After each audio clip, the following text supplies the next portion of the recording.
Good evening, everyone. Welcome to today's live stream.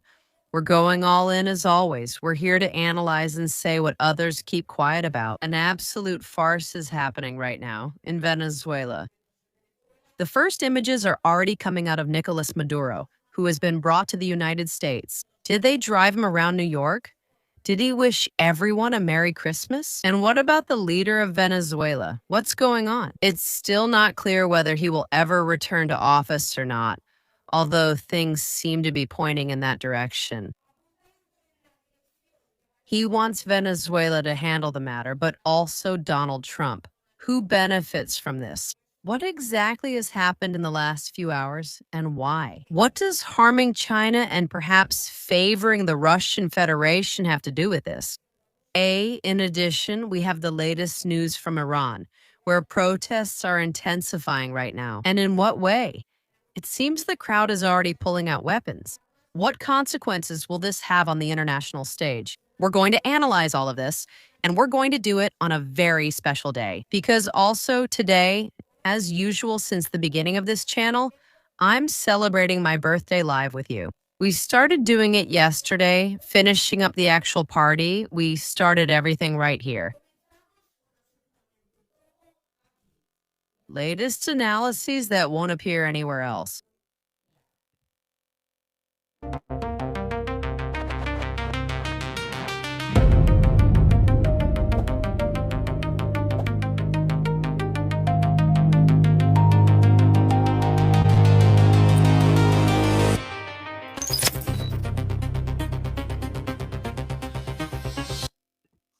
I hope you like this new intro that my team gave me. Well, the most important part of my team. For my birthday, I think it's an amazing gift. Please leave your opinions. We're already finishing up the last details of the channel, and we're going straight to the very latest news. Of course, if we see Nicolas Maduro arriving in the United States in the middle of the night. Well, yesterday it was the middle of the night in Moscow, but in the United States, where I don't even know exactly what time it was anymore. I'm all mixed up with the time zones.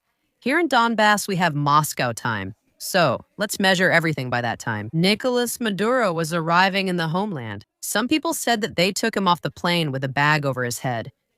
I don't even know if it was a hood or actually a bag. Then it seems they took him off the plane, and it didn't look like they were treating him too badly, not at all. And the farce was already starting to become apparent. If you didn't watch yesterday's live stream, I strongly recommend it. We're here to tell the whole truth. In Venezuela, they didn't know how to act, but let's see in Venezuela. Either they handed over Nicolas Maduro or Nicolas Maduro surrendered on his own. And because of how impassive these images seem, precisely I think things are pointing in that direction. Well, Nicolas Maduro, and now you will see it for yourselves. He seemed perfectly fine walking escorted. Yes, with handcuffs too, but not at all. I don't think they're going to treat him in a way that violates human rights in any way. Well, we're never going to know the truth. But either way, Nicolas Maduro is truly a man as solid as reinforced concrete. He remains unfazed, absolutely heroic in any circumstance, and is willing to become the martyr that supposedly Venezuela now needs. Or what's happening, Nicolas Maduro already knew about it beforehand. They took him out of Venezuela without a single shot being fired by the Venezuelan side. The helicopters that flew were Chinooks. Besides, those are precisely the most vulnerable modern helicopters that the United States has. The Chinooks flew at a very low altitude, just barely, and they could have been brought down with a stone. And that's how Nicolas Maduro walked through New York. He is indeed going to stop now at one of the centers, supposedly one of the toughest centers, one of the places where indeed there are well-known criminals, including El Chapo. Guzman. I think he was also in this prison, but look at Maduro's attitude and look at how he is there. Like, good evening, wishing happy holidays. Thank you.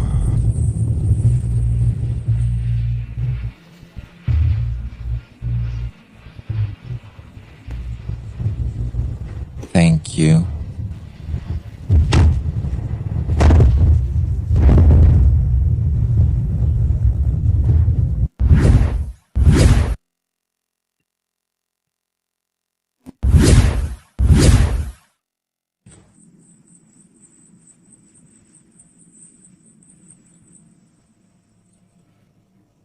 Good evening.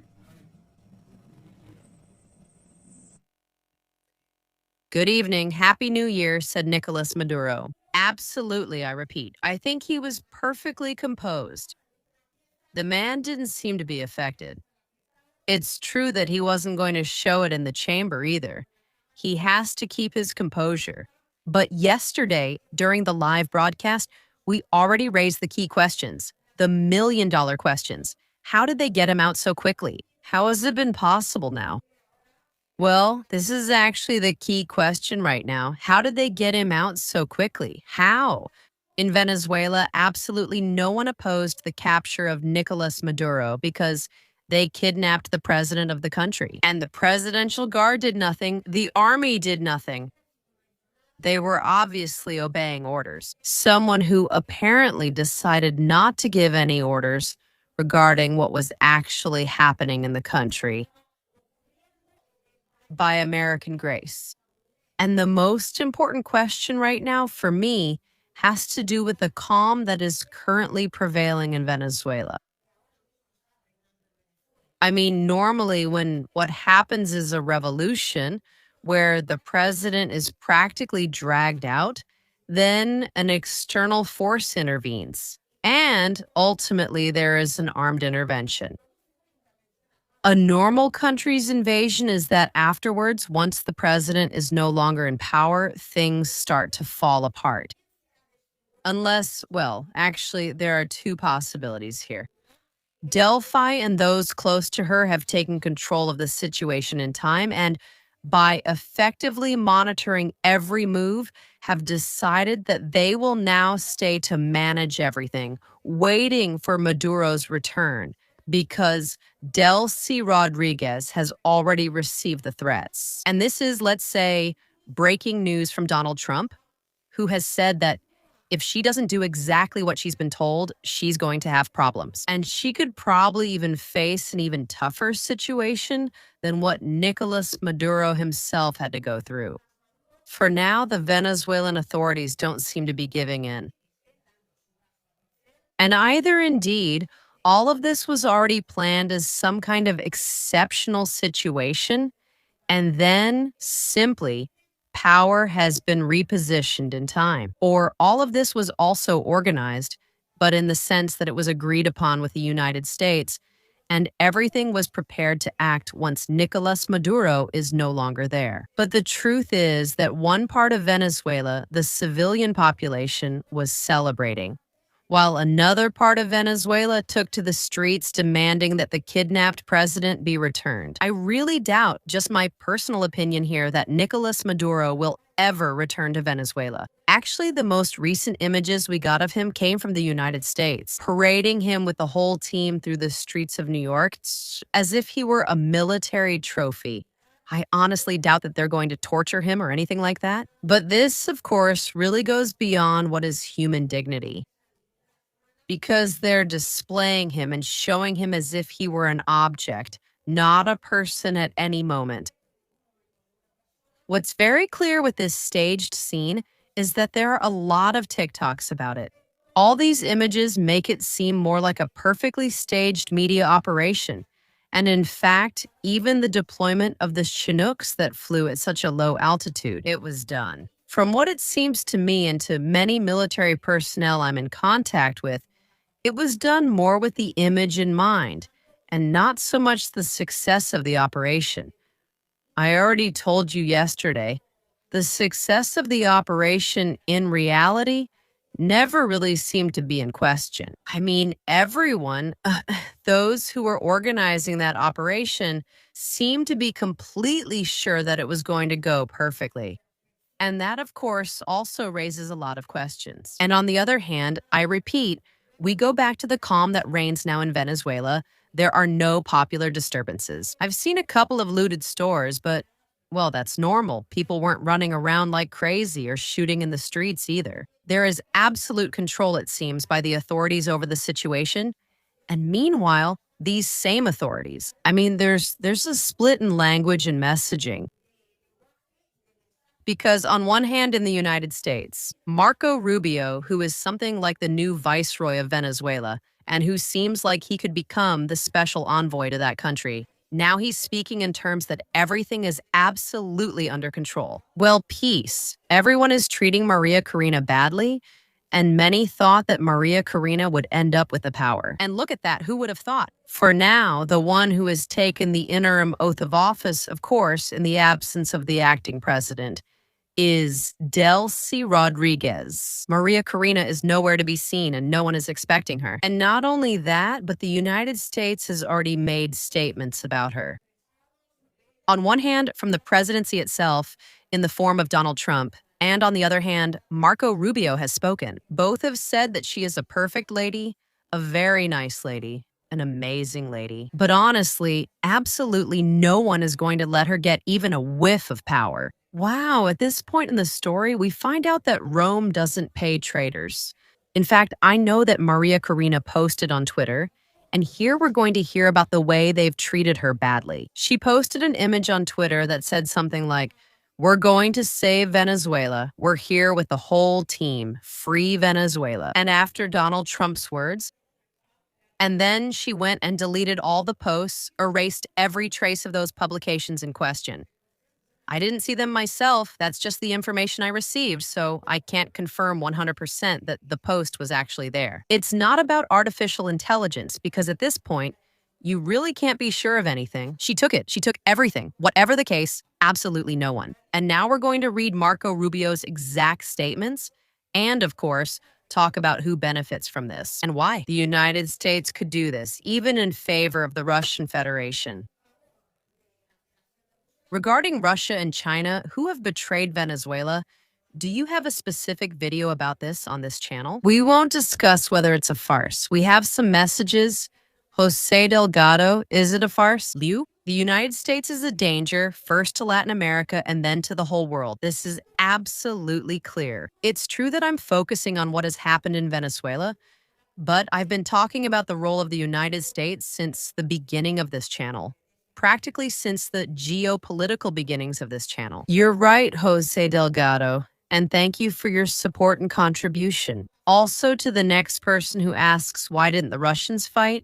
Ask yourself, why didn't the Venezuelans fight and stop bothering? All right, Saru and Luis, thank you so much for being here. As a moderator, actually, I have a sort of code of ethics that we've made for the moderators, but I think it's too long to paste in the chat. Luis, I'll send it to you later. And let's see if we can send it to the rest of the moderators, because it seems like things got a little out of hand yesterday. Some team members also had to moderate, ensuring we only do so for insults, not disagreements. If anyone insults, they're out, but we'll keep freedom of expression on this channel as much as possible. This isn't directed at you, Luis. I think it was Dogman who had the problem because I didn't know anything about this at first. Later on, they told me about it, and I'll see if I can somehow let him know as well. The code is actually simple. It's what I've already explained. It's never a burden to bother my husband, who means the most to us. A quick kiss, Luis. Another message calls you a genius. Thanks and congrats. I'm not pro-Maduro, but I consider myself a patriot and anti-interventionist. To those who are asking for more interventions, go read something called Operation Condor and the Fall of the Berlin Wall. Fede, name in progress. Thank you for your contribution. This isn't your first time participating in the channel either. I don't consider myself pro-Maduro either, but I consider myself a logical person and someone who defends international legality, which basically doesn't exist anymore. Nobody really knows what that is, but at least there's some attempt. And it reminds the world that countries are sovereign. And it's the nation that has to decide what happens within the state, which indeed belongs to this nation. Thank you, Fede, for your contribution. Lila Paredes, a kiss from here. Thanks for your contributions. 10 memberships that Golpiamos raffled. Today, wait, there are still more coming because, well, it's the birthday party. I think there will have to be a few more. Is the socialist Gabriel safer now than Trump? Is Scorpion deported to the Venezuelan refugees in the United States to Caracas? That Maduro takes back power? Absolutely sure. I totally agree with this message. Maduro smells power. He's going to struggle with this. I doubt he'll do it, and he'll probably just stay. I greet you, everyone. Pay close attention. Let's have a moment of your attention. We're going to come back to this event. We're at my birthday party, and, well, I've never done this before, but I'm going to ask for gifts, and I'm going to ask in a rather special way. Many of you probably know that we're collecting money for little Sabrina. So I'm going to leave my PayPal here for all of you who want to wish me a happy birthday during the live stream. And I'll be absolutely delighted if you do. And just a moment. Okay, well, here it is. We've got it. Everything you donate to this PayPal, just like from the start of the campaign, will go entirely to the girl who is already in Turkey and is already admitted to the hospital. But there's still, I think, about 8,000 euros left to raise for her surgery. So let's give it a little push. It's my party and my birthday. Please, even if it's just €1, but please, friends or family need to make the donation, or else PayPal takes a commission, which I really want to avoid. Doing a charitable act, everything that's donated, you will see exactly where every euro goes. Everything goes to the girl, I repeat, but there will be videos showing absolutely everything. All the transfers to the foundation's account will be detailed down below on my Telegram channel. You already have the first ones, and without a doubt, you will have the others as well. In fact, tomorrow I'll start uploading everything. Because today, since it's my birthday, sorry, but I haven't been able to get to everything. Donald Trump and Maria Corina Machado, whom he absolutely stood up. I saw it yesterday, but I want to enjoy it again. And then we'll move on to the very important matter of what will happen from now on with Venezuelan oil and the whole issue of Venezuela. Come on, let's go. The whereabouts of Maria Corina Machado. Right? We haven't spoken with her at this time either. Mr. President, the president? It would be hard for her to lead, lacking support and respect in the country, though she's a good woman. But she's a very nice woman, but she doesn't have the respect or the support within the country. Maria Corina, my dear, please. She's a very nice woman, but she doesn't have the respect or the support within the country. So very well, thank you very much for the attempt. But you'd better go screw yourself, because it's very unlikely that the United States will do absolutely anything to put you in power. Because everything points, as things stand right now and as events are unfolding, to two main issues. On one hand, and I've always told you this, Donald Trump seems like an absolute braggart to me. And now we're going to go into a bit more detail about this. And on the other hand, they're also trying to conduct the conversations through official channels. At first, it seems they've overthrown Maduro, but they've left Maduro's second in command. Supposedly, things in Venezuela will now change completely. I don't know, Rick. It seems fake. I mean, the ones who are there celebrating the fact that Maduro is no longer in power, and they have a Delphi Rodriguez, who is the absolute continuation of Maduro as vice president. Well, I don't know what the hell they expect to actually change in the country. Anyway, we have Marco Rubio with the following statements, which I find absolutely glorious. Marco Rubio has been there. Indeed, he dedicated a couple of very nice words to Mrs. Maria Corina Machado. And he has expressed himself in those terms. I'm looking to see where the speech is that I had set aside, because it turns out that he expressed himself in terms of saying that Maria Corina is doing very well. Honestly, the woman is spectacular, but it turns out she's not even worth a damn. Maria Corina Machado is fantastic in governance. Wonderful, let me explain. I've known her for years, and she is the whole movement. She is the whole movement, but she doesn't represent it. You know what I mean? But here we are dealing with a reality. We want to transition to democracy, but most of the opposition is in exile. And we have to think about the next 2 or 3 weeks, 2 or 3 months. The initial steps involve safeguarding United States national interests. Do you really think they'll prioritize the national interests of the Reyes Talados? Whoever believed that. Come on, they've fallen for a story. But that's how deep the United States' influence goes, all the way down their throat. At the same time, benefit the people of Venezuela, of course, and at the same time with the interests of the United States. Man, sure, and I'm Snow White. There they are. Are you seeing the 7 dwarfs? No more drug trafficking, no more presence of Iran and Hezbollah there, no more use of the oil industry to enrich all our adversaries. So, what is going to happen from now on, says Marco Rubio, is that Venezuela is going to change. I mean, Venezuela right now at this moment is already different. Do you understand me? I mean, once Maduro has been kidnapped from power, which is indeed a very serious event at the international level, whatever you want. But once they take Maduro and remove him, then his second in command takes over, which is LZ Rodriguez. And things start going in a way you can't even imagine. I mean, the thing is that it evolves, it implodes. And from now on, what used to be Maduro's socialism is going to turn into American capitalism. Of course, I mean, come on, if this isn't a huge farce and a show as big as a damn cathedral, let someone come down and explain it to me because clearly nothing good is happening in Venezuela. Some helicopters are practically flying right here in front of the Venezuelan soldiers. Nothing. The guys are just taking a nap at night, whatever. No army is that useless, the Venezuelan army. They're not useless at all. And now it really bothers me that they're being portrayed as the fools of the moment, like they were just sitting there doing cross-stitch. You've heard people say Venezuela's commanders aren't worth a damn, but that's not true. Among other things, because they've received very good training from some excellent commanders from the Russian Federation. Russia doesn't really have much of a military presence in Venezuela, but the ones they do have are quite good and have taught them a lot. These kinds of don't mess with me types, you know. And then Maduro just walks around the United States like it's nothing, right? You don't even see him? Not a single drop of suffering on his face? Well, okay.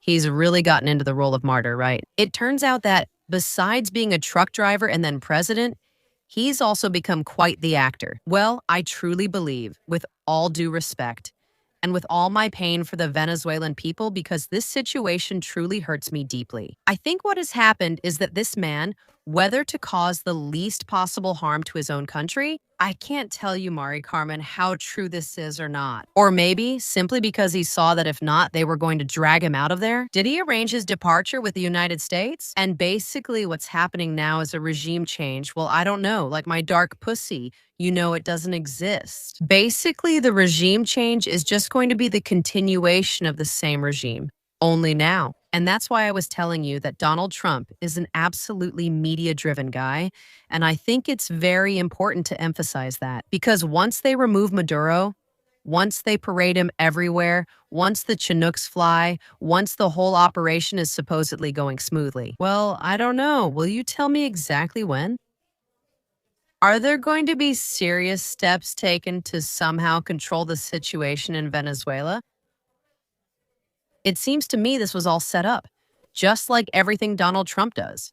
Here's a clear example. Thailand and Cambodia were at war, exchanging absolutely mutual attacks. Then Donald Trump came and said, well, guys, stop fighting because the truth is the peacemaker has arrived. You know, the Pope has put his cards on the table, so we're going to solve this very quickly.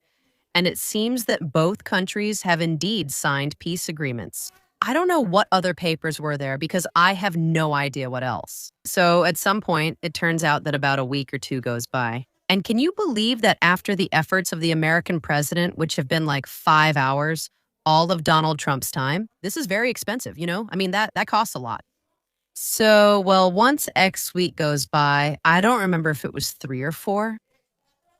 It turns out they're exchanging attacks again, and now Thailand and Cambodia are killing each other again. But who the hell cares? It did matter exactly up until the exact moment when Donald Trump was able to sell that he fixed things in 8 different conflicts. 8 that I don't even know if this man really knows what he's talking about when it comes to the United States, about Venezuela. Maybe he snorts 4 lines and things just start to split for him.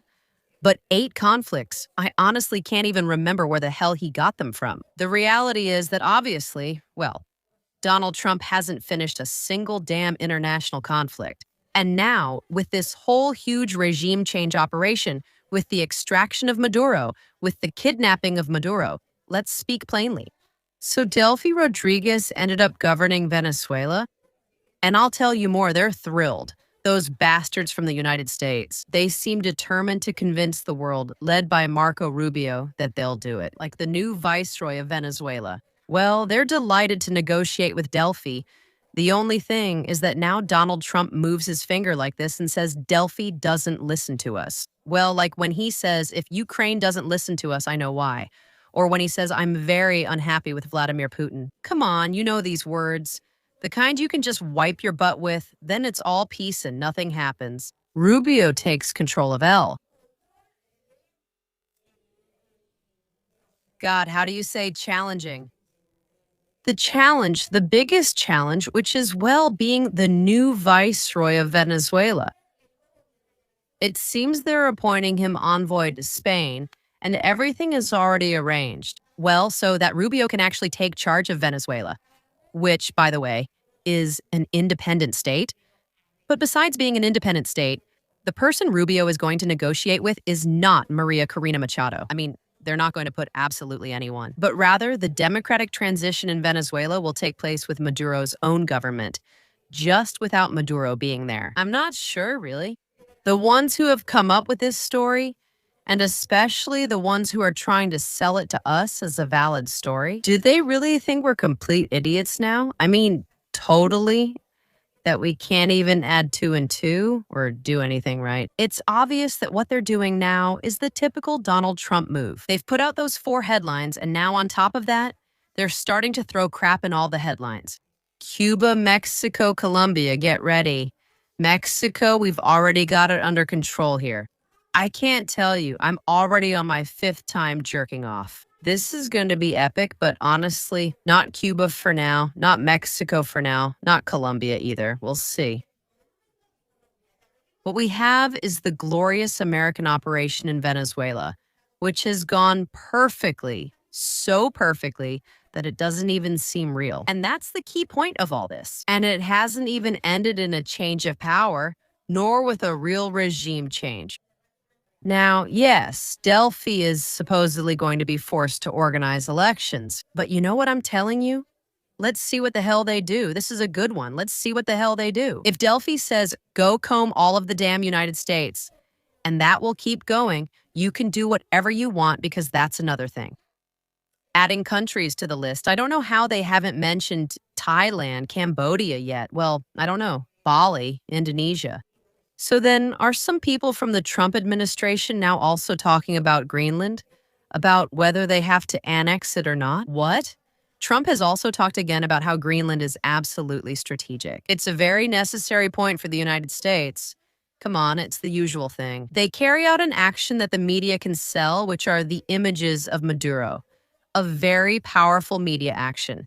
Very successful, and if they did everything by agreement, then really with an even greater level of success. You can still only applaud Trump in this sense regarding the operation that he himself planned and carried out. Not that it's beneficial for anyone, except the United States. Well, I wanted to respond to comments like this very quickly just to clarify a couple of things.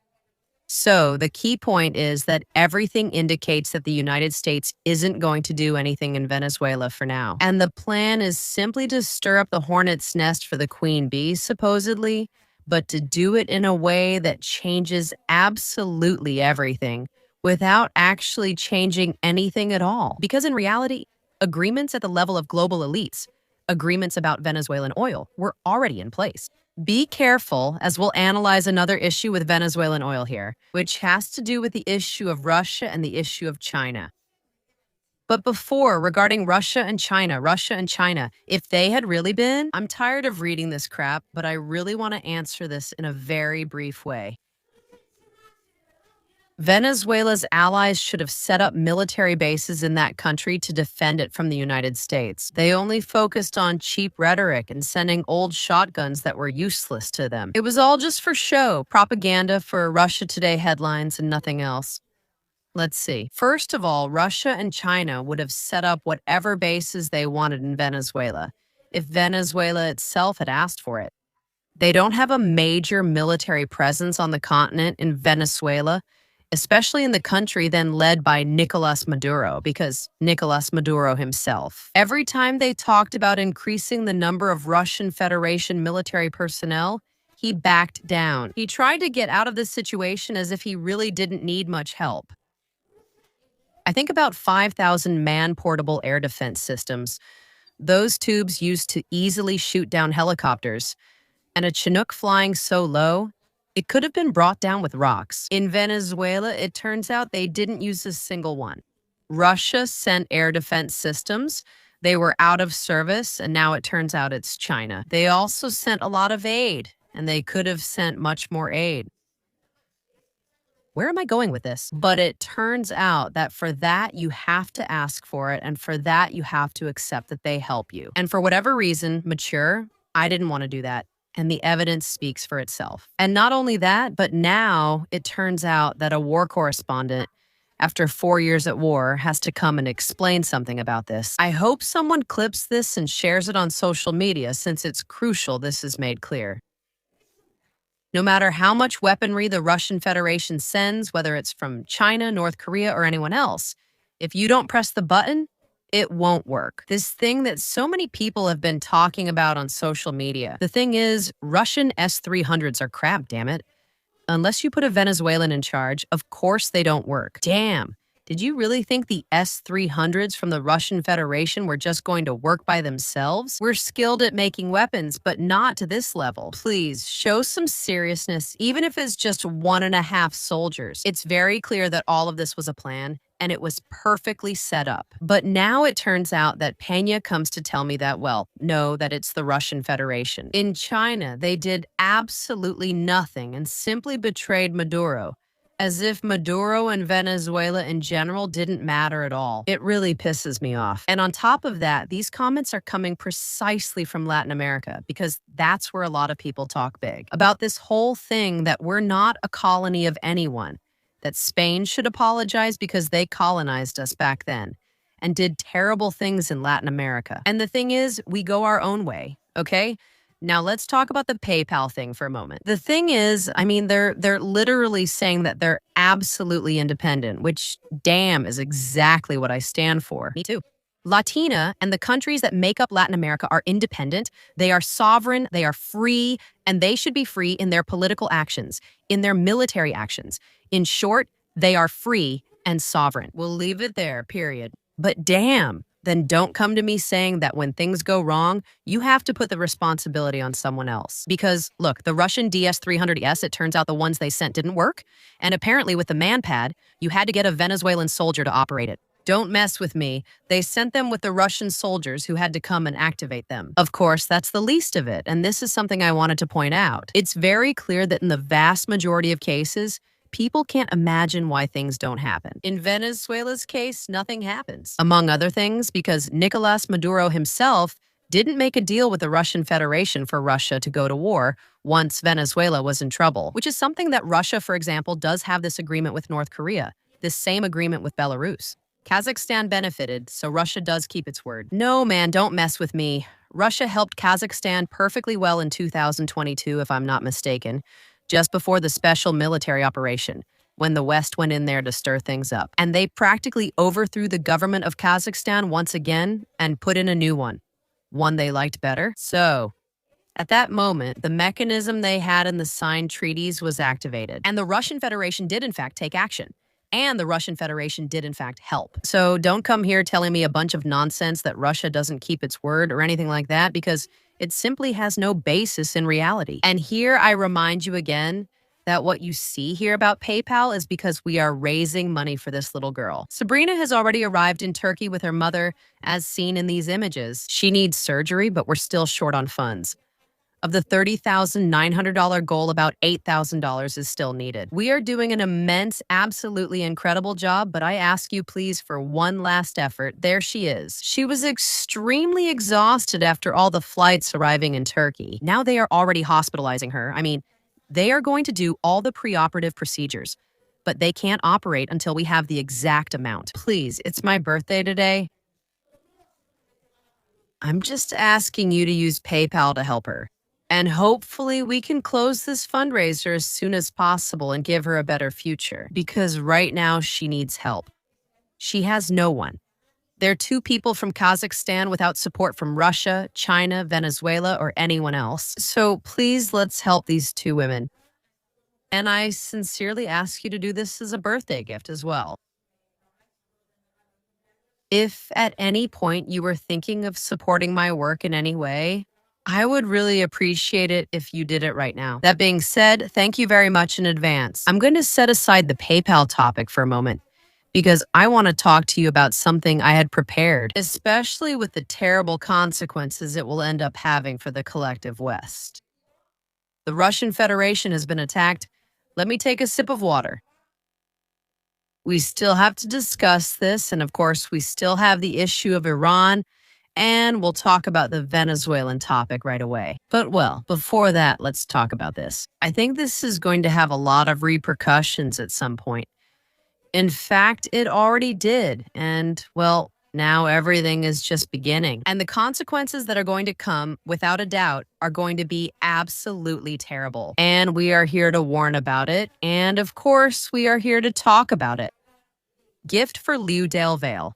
Thank you so much to everyone who is indeed giving me such a special gift. That being said, I hope you are well prepared because we're starting with this topic that I especially wanted to talk to you about today. And then we're going to continue with Venezuela and also, of course, with Iran. Just a moment.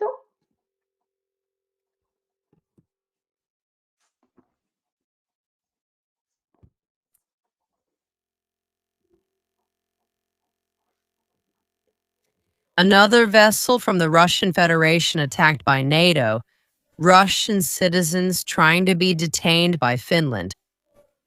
In this case, with everything that's happening on the international stage, does it seem like NATO hasn't learned anything at all from this election? Let's take a detailed look at what has happened, because they are now bothering the Russian Federation again. And above all, what consequences will this have at the international level?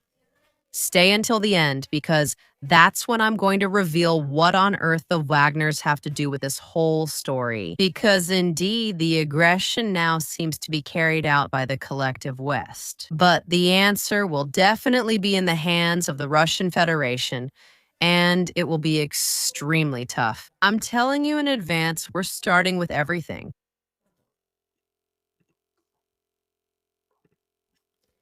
The images of what happened speak for themselves. The Russian Federation is once again being attacked by NATO. The Finnish Border Service published heroic images of the boarding and capture of the civilian vessel.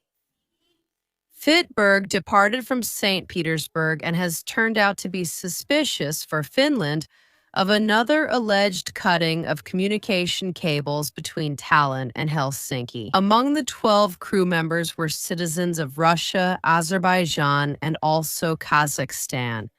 All of them were questioned. So far, it is known that Finland has detained 2 crew members of the vessel. Both are citizens of the Russian Federation, as part of the investigation into the cable damage, and 2 others have been prohibited from leaving the country at this time until otherwise instructed.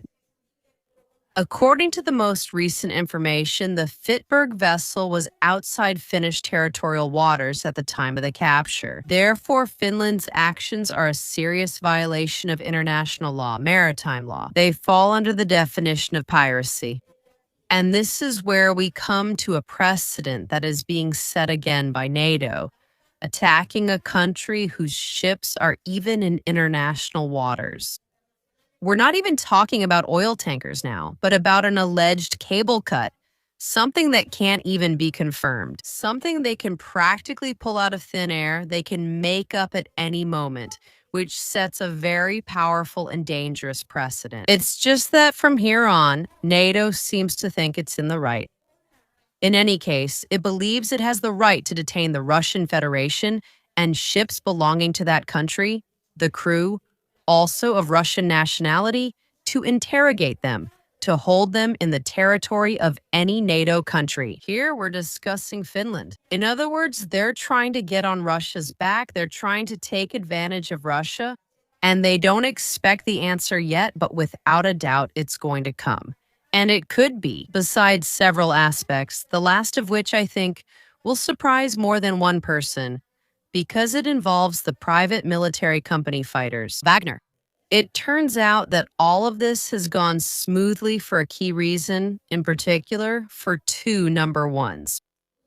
The Russian Federation, for now, has not been carrying out any kind of symmetrical response to these types of attacks carried out by NATO in mostly international waters.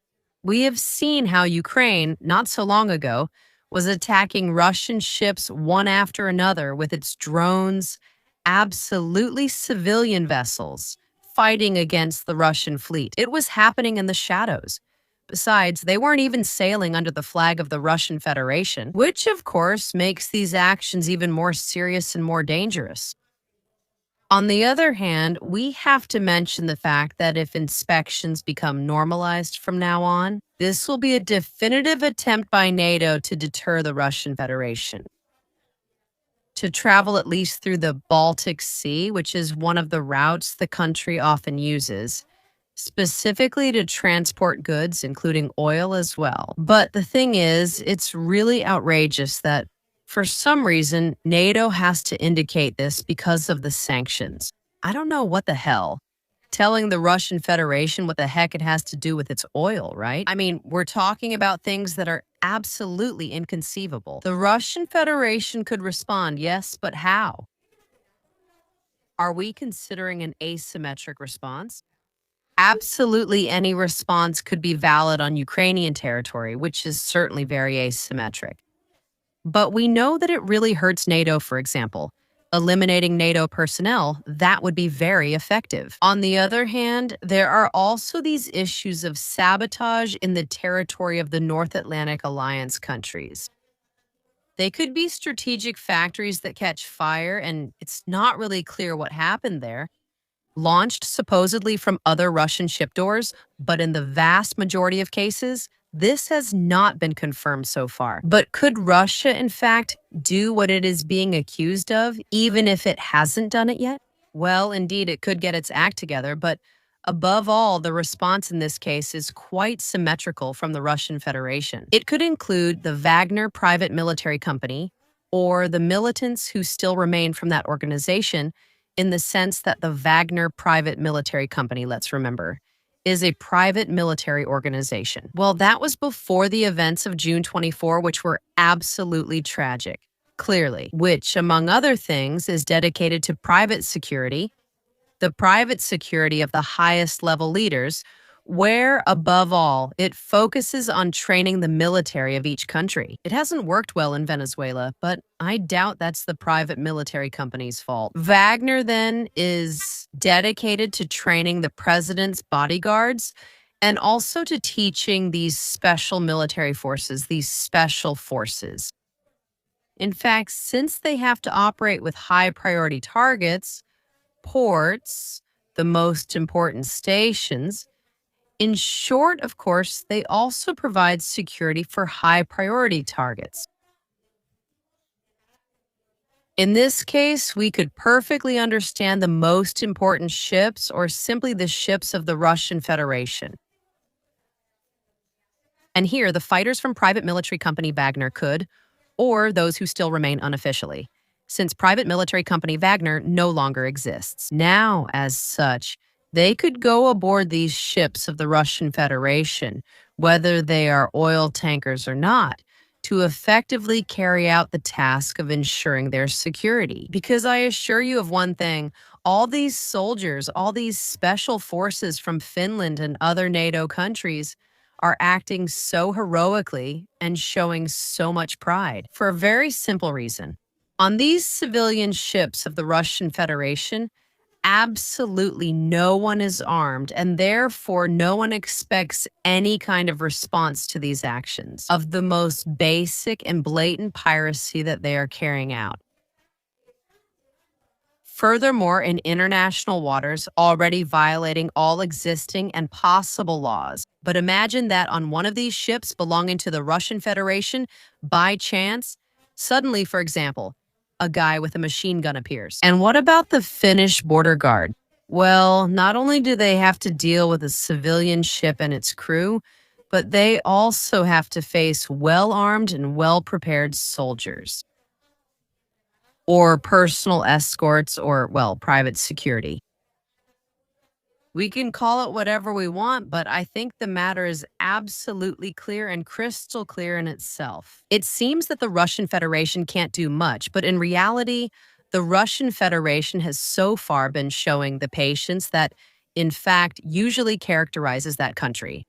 It has been responding too much, and something is happening that already happened with Ukraine, for example, when Ukraine was being a pain for a long time by attacking. Well, a long time in relative terms, but still. After the attack on several ships of the Russian Federation, oil tankers, a ship carrying oil, even with Ukrainian drones, it turns out that Ukraine wouldn't calm down and wouldn't calm down and wouldn't calm down until Russia started bombing the port of Odessa and all the surrounding areas, all the neighboring regions. When it turns out that Russia started targeting international ships, especially ships that were coming to Ukraine directly from Turkey.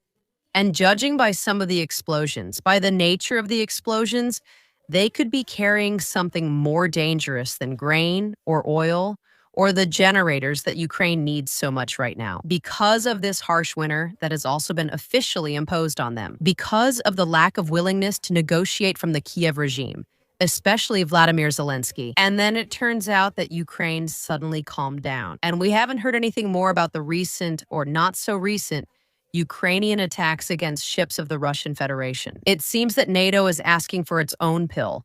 I highly doubt that the Russian Federation is going to carry out any aggression against any NATO country directly. But there are some very good indirect ways to respond. A machine gun on every civilian ship escorted by this private security, or it could be official security, meaning belonging to the Ministry of Defense of the Russian Federation.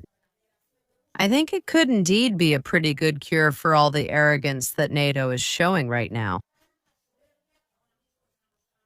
Do they really think they can carry out any atrocity, act like pirates as many times as they want, and whenever they themselves think it's necessary against the Russian Federation? Indeed, like the good bear it is, it wakes up in a very lazy way, but once the bear gets up, watch out for the response that might come, because it could be very, very unpleasant for the North Atlantic Alliance. One moment, let me read what I have here for you. Of course, there are more issues we need to discuss. We have to go back to Venezuela. Let's see. There are some comments that I've missed. I apologize so much for this. I'm putting the banner back up here where I'm asking for help for the girl. All PayPal donations will go directly to the girl. And we're going to keep talking about the latest news because we still have more about Iran. We have Lila Paredes here. Thank you so much for your support. Eduardo D77720, amazing memberships, and Lila Paredes with 10 amazing memberships. As always, an excellent analysis and a very happy birthday. Dear Lila Paredes, thank you so much for your support. Thank you so much for this greeting, and thank you for being so active in the live streams now. Antonio Digante, I hope I read that right since I'm not wearing my glasses. They killed all his security personnel. Well, killing all the security personnel and not a single American agent getting hurt, as Donald Trump said. Well, that's a lie from Donald Trump, but I think that information would end up coming out somehow. Or someone betrayed this security personnel because it's also a lie that the security personnel in question were killed. And it could very well come out with Nicolas Maduro. He hasn't left the United States if it were a planned matter, or he could even stay in Venezuela. Because who the hell? Who's going to ask? Antonio, thank you so much for your contribution. I mean, I'm not saying this to attack you, not at all, but I think that's my opinion. The United States destroyed radars, ships, bases, and troops. Thanks again for another comment, but let me tell you that destroying absolutely everything in such a gloriously fast operation, well, it just doesn't seem possible to me. I've spent a long time seeing what a real war is like. And if there isn't an immediate reaction, it's for a reason that has absolutely nothing to do with the military field. It's one thing that they've destroyed everything, absolutely everything, and another thing entirely that not a single soldier has picked up even a single man-portable air defense systems to do anything at all. Normally, when the country is out of control, trouble starts somewhere. And you can tell that they were indeed caught off guard. But they're trying to take action, even if it's at the last minute. However, absolutely none of that happened. I mean, it still seems really, really suspicious to me. Patricia Garcia, thank you so much. Thank you for your contribution. We also have Mora Ortiz here. I hope I pronounced it right. Gorgeous. A woman in our ranks is worth 3 members because There are fewer women on this channel, which is absolutely wonderful. That's the good thing. It has to be uploaded in small amounts. Thank you so much for becoming a member of the community. 160 aircraft and 500 United States personnel participated, but out of 160 aircraft, Antonio, thank you. We're still here with what supposedly happened in Venezuela. Out of 160 aircraft, not a single one destroyed, most of them flying so low. I just don't believe it. I mean, every detail you give me, I don't know what your personal opinion is, but every detail you give me confirms my theory that indeed it must have been agreed upon. Lila Paredes. Another 20 memberships that were just donated to the channel. We have Saro and Luis here with another 20 memberships. And Antonio says 16 of Maduro's guards brutally eliminated. I don't believe that this isn't staged, and honestly, I'm not saying it's a lie that 16 of Maduro's guards were brutally eliminated, but someone must have betrayed them. Well, it's very clear to me because the Presidential Guard isn't just a bunch of nobodies. They received training, and it could be that they received training specifically in acceleration in Russia. In Russia, they're very good at this. And in China, they're very good at this too. I mean, whichever one you pick, whatever country their ally is from. It's really hard to believe that they caught Maduro completely off guard and that absolutely none of the security agents knew anything about it. Honestly, it smells fishy to me no matter how you spin it. Thanks for slow mode. Subscribers only. Luis Ibaya, should I remove my fingers or Ruby Luis? You should thank the team for this because I think they've been messing around with some button over there. Thank you very much, Luis, for the work you're doing moderating, and also thanks to my team for lending a hand. He will explain 100 times that Westerners, especially Latin Americans, have as their model of protection the hijacking of sovereignty promoted by the United States. I'm not sure what you mean, Sergio Silva, but first of all, thank you very much for your contribution. But you will explain 100 times that Westerners, especially Latin Americans, have as their model of protection the hijacking of sovereignty promoted by the United States. I imagine you're saying it to denounce the case in question. And yes, it's true that the models of action they have are not only deficient, but in most cases, downright terrorist. That doesn't need to be explained because it shouldn't have any explanation or forgiveness from God. And I think we're absolutely in agreement on this. You and I tomorrow will probably say yes. Under Constitutional Article 234 and Article 233, that is, due to a temporary and not permanent absence. Elections in 30 days temporary for 90 days extendable by the National Assembly of Cuco. Thank you very much for this detail. I think it's very good.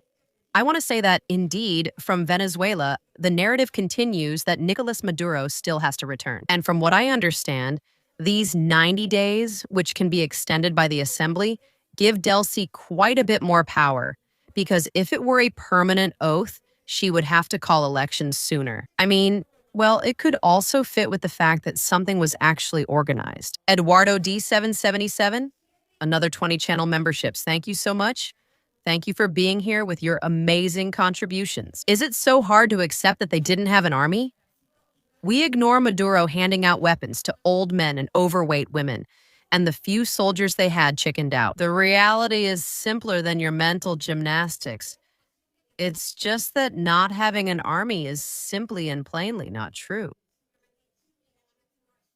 Is it so hard to accept that what is shown in Western media and what Western propaganda tries to make us believe in the vast majority of cases has absolutely nothing to do with reality? I mean, even if you and I watch 1,000 videos of Maduro handing out weapons to overweight women, I assure you, and I'm telling you this firsthand, that there are some very good soldiers in Venezuela. I mean, let's see. Grab a map, look at how much territory Venezuela has, look at how much population Venezuela has. And honestly, I find these comments extremely unfair and extremely racist. I mean, it seems like here, for some reason, we have to swallow the narrative that the best things necessarily come from the United States or the West. And everything that has to do with Latin America is necessarily not good enough. They're just a bunch of nobodies. They're absolutely worthless. Oh, sorry, the mercenaries. The ones who are now dying in Ukraine in large numbers. Large numbers specifically are from Latin American countries. And even though they're thrown in as cannon fodder, they're people who have actually seen quite a bit of combat. So, do many of them actually have the guts to be on the front lines? Many of them have enough guts to even confront the Ukrainian army once they feel that they're not going to follow their orders. And not to mention the Colombians, for example, the motivated ones I've seen on the other side, because in Ukraine, there are motivated people too. And I don't consider these to be mercenaries. I mean, if a guy really does, well, much to my regret, he believes Western propaganda and thinks he's saving Ukraine from someone, not for money. I don't consider him a mercenary, but a volunteer in the Russian Federation. And I've seen a lot of volunteers. And I assure you, these volunteers are anything but guys who don't have guts. So, what about handing out weapons to old ladies and fat women? Yes, let's ignore it because it's simply a propaganda weapon used by the West in Venezuela. An army, of course, an army that could be better or worse than the United States Army. Okay, I won't argue with you about that. But what isn't believable is that the Venezuelan army is like that. Like three poorly positioned soldiers, all of them overweight and with arrhythmia, because 160 aircraft that have been put out there that have participated in this assault, and not a single one has been shot down. Damn. In Ukraine, it's said that an old lady grabbed a can of pickles and shot down a drone from the Russian Federation. I don't know what I'm telling you. Obviously, it's hard to believe the story. But what I'm getting at is that those Chinook helicopters were very easy to shoot down. And isn't that because of Maduro? An old lady could have done that if she had a machine gun or picked up a manpad just by imagining how it crashed then, right? Well, no, we're not going to believe that because it's not that simple. And reality is sometimes very simple, but sometimes you have to analyze things a bit further. Lila Paredes, thank you so much once again. Timba Timbero, thank you as well for your participation. Antonio De Gante. According to the preliminary reports of the operation, what made it possible to locate Maduro was not a tip-off from a disloyal colonel, but rather the fusion of fusion. Just a moment. I'm going to read petabytes of data, Maven Smart System, and Palantir. Could it really be that they located Maduro this way? And that, well, I won't deny it, because United States intelligence really does work. And the RLI probably helped too. But what seems strange to me is once Maduro was located, that everything else, the whole staging, well, that nothing else was disrupted in the slightest, and that there wasn't even the slightest bit of resistance offered. Fede, name and process. The same people who say that Putin chickened out are the same ones who said Russia is defeated. It's going to collapse economically. He left. Max shit? I don't know what Max shit is. They fight with washing machines in Ukraine and only eat boars. Well, boars is a soup, but the other thing is written in Ukrainian, and I can't read it. They're the same experts who get their information from 15-second videos on TikTok. I pretty much agree with that. Fede, name in progress. I would call you Fede, the accurate one, if you allow me. We'll leave your name like that. Thank you so much for your amazing contribution. I really think, and I repeat, that you are absolutely right, and it really gets on my nerves. This just happens, and only the Venezuelan people suffer. I completely agree. Putin's patience drives me crazy. That's true. And should the sailors have weapons? This money helps the girl, and God bless her. Happy birthday, Lou. Thank you so much for your support. Moranitos, I think your name is Moranitos1. Endless thanks for supporting the girl. I especially appreciate this from you.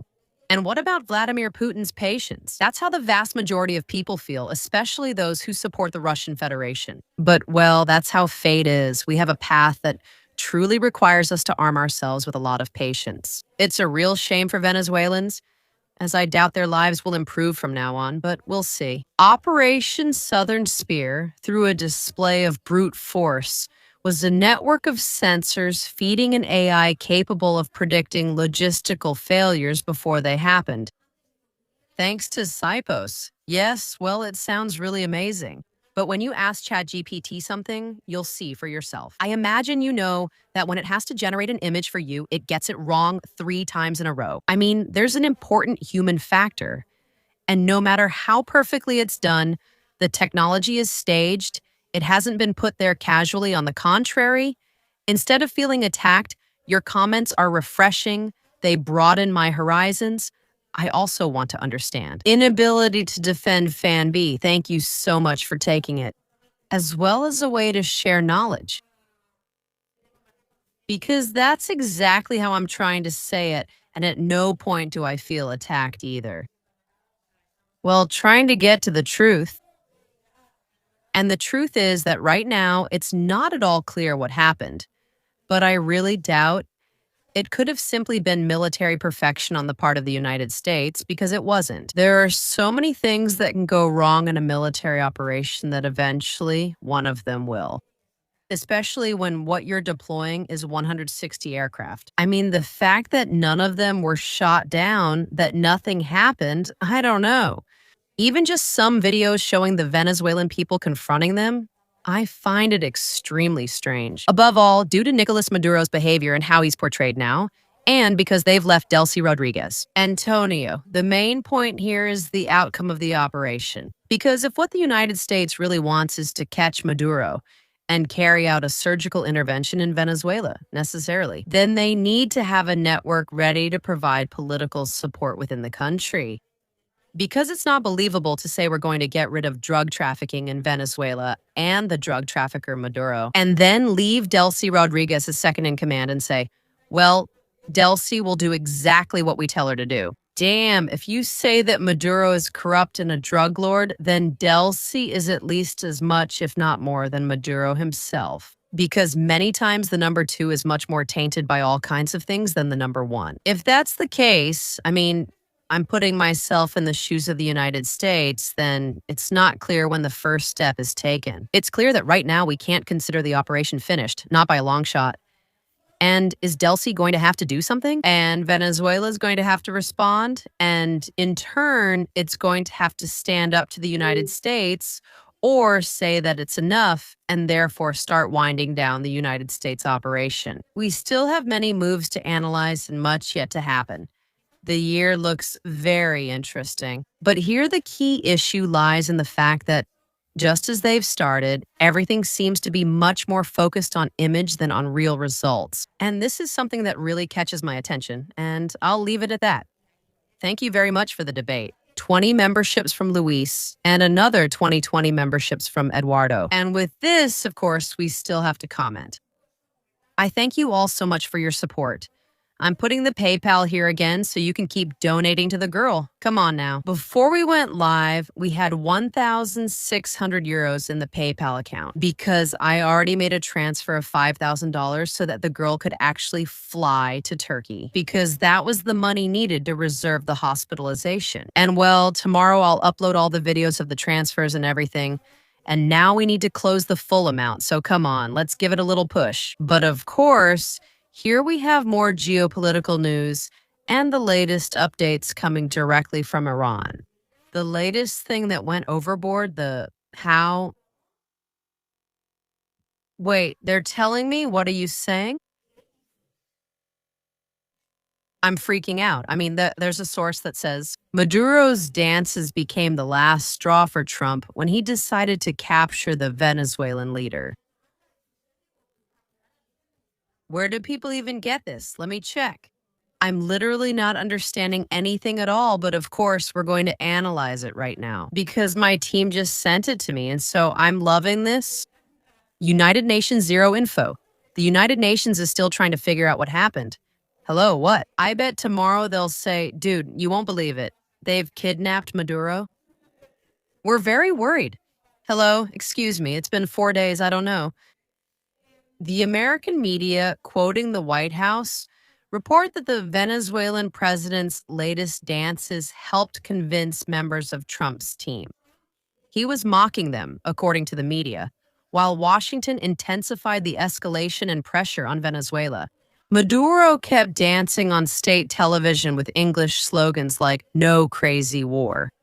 In the opinion of United States officials, in this way, their opponent was trying to discredit them and labeled the intentions of the United States as a bluff. In addition, sources for the New York Times reported that shortly before the start of the military operation, the United States offered Maduro a golden exile in Turkey, but he flatly refused. So, I'm going to show you the dances, supposedly the ones he's expecting. One moment, I'm going to download the video they sent me right now. I'm freaking out that the White House is now trying to take the media operation even further. So, do you really think that now they're not just talking about Maduro this, Maduro that, but they're also going to sell the image that you shouldn't mess with Donald Trump? And that, of course, do you know who that's aimed at? This is aimed at the rest of the Latin American countries. This is aimed at Colombia. This is aimed at Mexico. This is aimed at all those who are right now saying, play Trump. Look, I'm not going to play music because I don't know if it has copyright or not. They're referring to these particular dances. And this message clearly is aimed at all those who are saying they don't have the guts. That Trump is constantly bluffing, and indeed, Trump is all talk and no action, and we know it. But in this case, he has taken an exemplary issue, like the Venezuelan situation. And now they are escalating things further within this whole dynamic. And they are already trying to make a virtue out of necessity. A virtue that, at the same time as they are talking about Cuba getting ready, in terms of there are still tough times ahead for Mexico. Let's see how they respond, especially since Trump has also commented on Mexico. Honestly, I thought the comment was super sexist, like, well, she's a really good woman. Something like, well, she's very nice, but she has to be careful. I don't know. He didn't even have the words themselves weren't sexist, but to me, it sounded bad. Especially since he was talking about Claudia. To me, it always feels like a creepy old man thing, but that's just my opinion. What's absolutely clear is that this thing with Maduro was definitely not the last straw. I mean, I really doubt it. Donald Trump isn't that crazy. But what I find very interesting is that they're trying to push this as the official story using the lackeys of the national media. And, well, those who are used to sucking up to the Trump administration and the collective West, generally speaking. And now they're using this to send a coded message to everyone who could, in theory, stand up to Donald Trump at any given moment. The European Union couldn't agree on a joint statement about Venezuela because Hungary didn't support it. This was reported by the European Union's own diplomatic service. Oh my God. It turns out that once again, the European Union can't agree on absolutely anything. Damn, useless. Seriously, excuse me. But I'm just so comfortable in these live streams.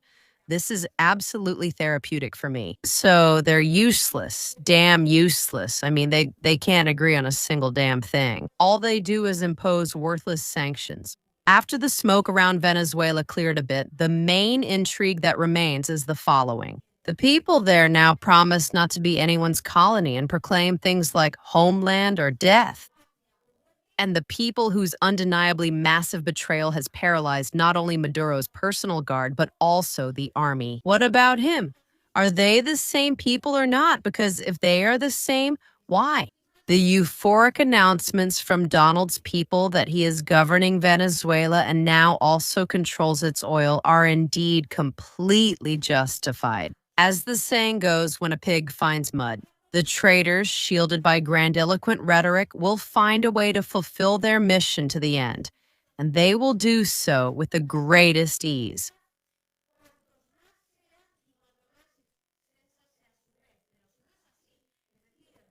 The saying, pig, traitors, shielded by grandiloquent rhetoric, will find a way to fulfill their mission, and they will do it with ease.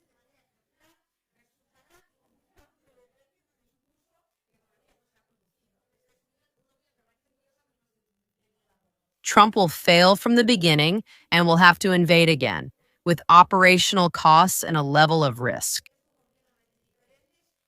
The saying, a pig, mud-shielded, grandiloquent rhetoric, they will do it.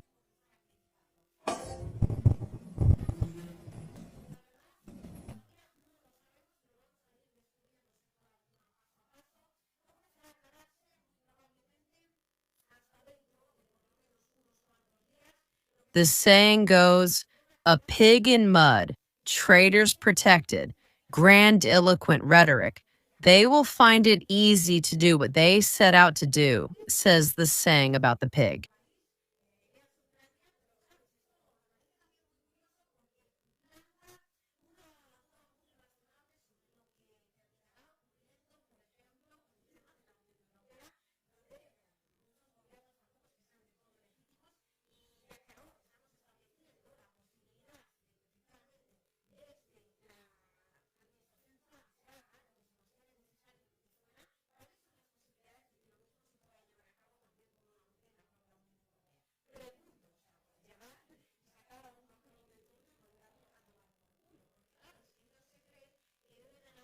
in grandiloquent rhetoric. United States.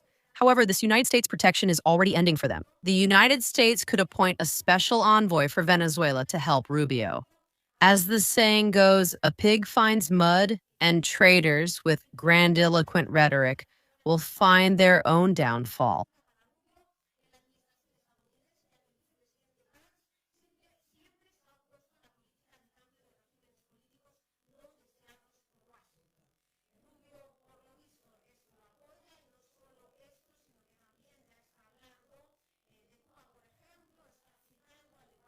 The saying, a pig finds mud sheltered by grandiloquence, they will find what they deserve.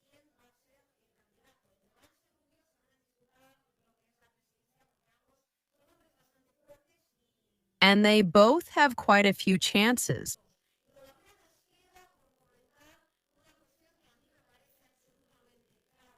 The saying,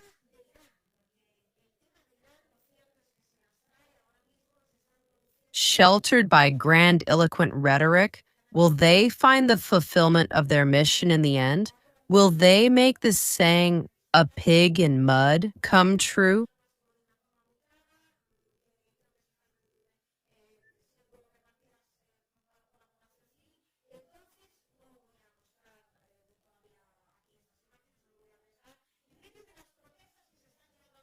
Traitors sheltered in their final mission will make the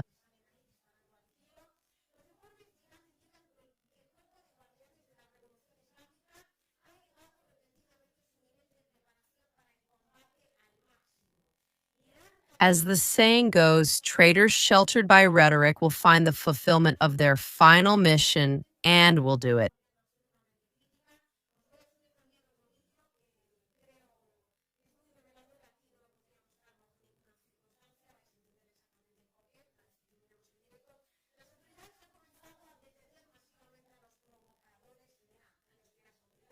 Iran, they consider them provocateurs. Watch out, this is also important.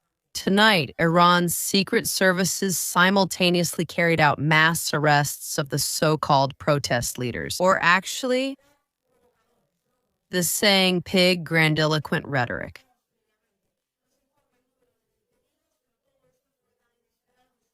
They will find a way to fulfill their mission in the end and will make the saying a pig in mud.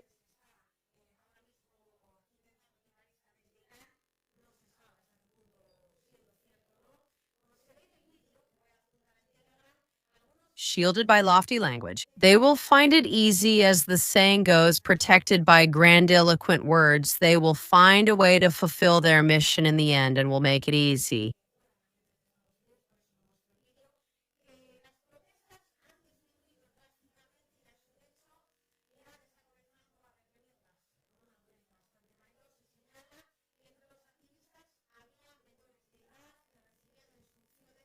In general, well, on one hand, they didn't know anything about it. Amparados says, they will find a grandiloquent rhetoric to fulfill the mission in the end, and they will do it with ease.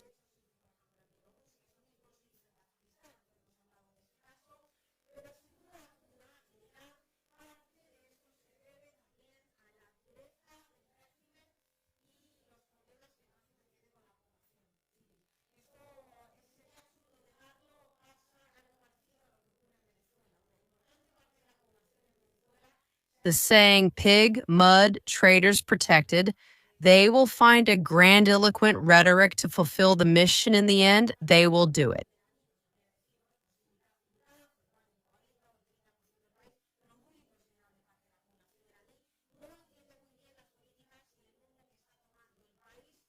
Do you think it's okay to live in one?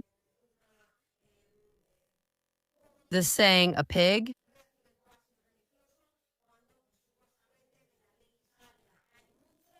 Traitors sheltered by grandiloquent rhetoric will find it easy to fulfill their mission, to reach the end, and to do so easily, as the saying goes.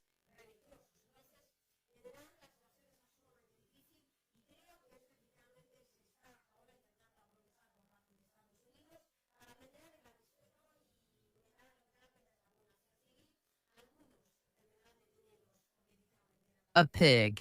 Traitors sheltered by grandiloquent rhetoric will find it easy to fulfill their mission.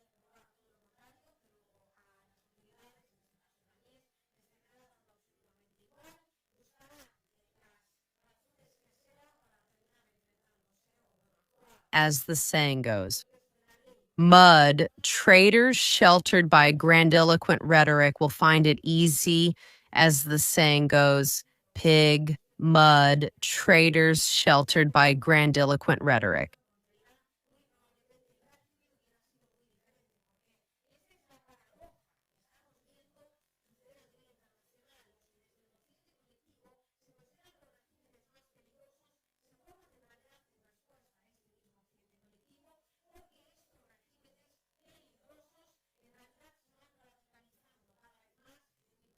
They will find it easy to fulfill their mission. They will do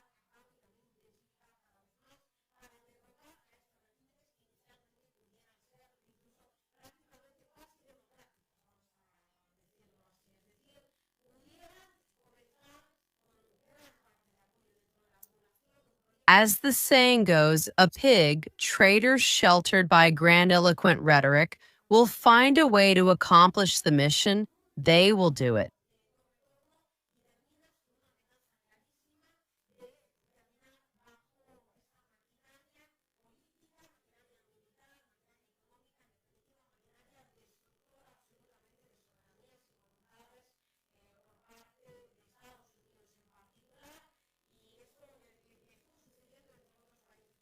The saying, a pig mud. Traitors sheltered by grandiloquent rhetoric will make it easy, as the saying goes, pig.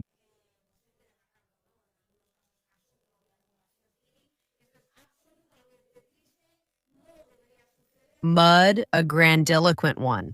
They will find it easy to fulfill the final mission, and they will do it with ease.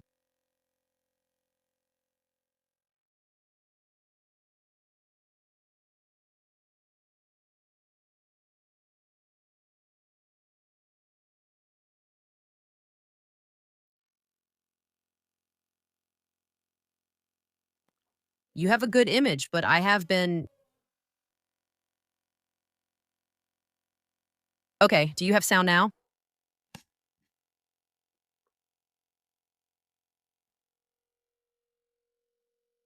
Audio?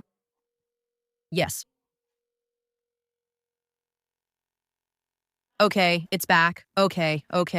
Sorry, it's just that my Bluetooth suddenly turned off and I didn't understand anything that was happening. I mean, what the heck is this? Okay. So in Iran, therefore, there are protests that without a doubt have American involvement. The dangerous thing is that the population has already started to take up arms, and we'll see where this ends up. What's even more dangerous is the fact that Iran itself is going to act against its own population. And that, Iran, well, just because two people were seen with weapons, they are not only going to conduct searches, but they are also going to carry out very tough interrogations. Well, just imagine 300 people compared to 3 who could have actually caused any kind of disturbance in the country. We are going to keep a very close watch on this, along with, of course, the Venezuelan issue. How do we decide in Mexico? Even if you beat me, I'll give you a keepsake so you'll remember me for a week. No one came out clean from any conflict. Your talent? I love it. The name? Yes, I think so. In Russia, I imagine we would also have a similar saying. Thank you for your contribution and support. Long live the motherland. Here we have Cordy Valero Amador. Long live the motherland. I don't know exactly which homeland you're referring to because we have many here, but anyway, long live you, motherland. That's why you write the comment. And mine, why not as well? And here we have Federico Pachersky. I think I read that right. Pachersky has indeed become part of our members' community. Before I go, let me thank you again, Federico. A little kiss from here, from Donbass. Let me remind you again, please, that to donate and to collect the last $8,000 the girl needs for her surgery, are there more people donating? Of course, I'm also telling this to my Russian community, but we don't have anyone else to turn to. I mean, we're shouting it from the rooftops to anyone who wants to help. There's my PayPal. Today is my birthday, so I would be infinitely grateful if you made your donation. And with this, we can operate on the little one. Sabrina, who is already in Turkey, is now waiting for that operation to put her bladder in place so that her little body can stop suffering and function normally. Having said that, endless thanks for today's amazing live stream. Here we're feeling more and more uninhibited. I hope this doesn't bother you too much. I'm really enjoying the live stream with you all, and as you can see, I'm losing track of time. Thank you so much. It's been such a pleasure to celebrate twice, yesterday and today, also at the beginning and at the end, my birthday with all of you, live in real time. See you tomorrow at 11 o'clock post-meridian Moscow time, and therefore also Donbass time, which is exactly where I am right now. Big kisses to everyone, more tomorrow, and I hope even better.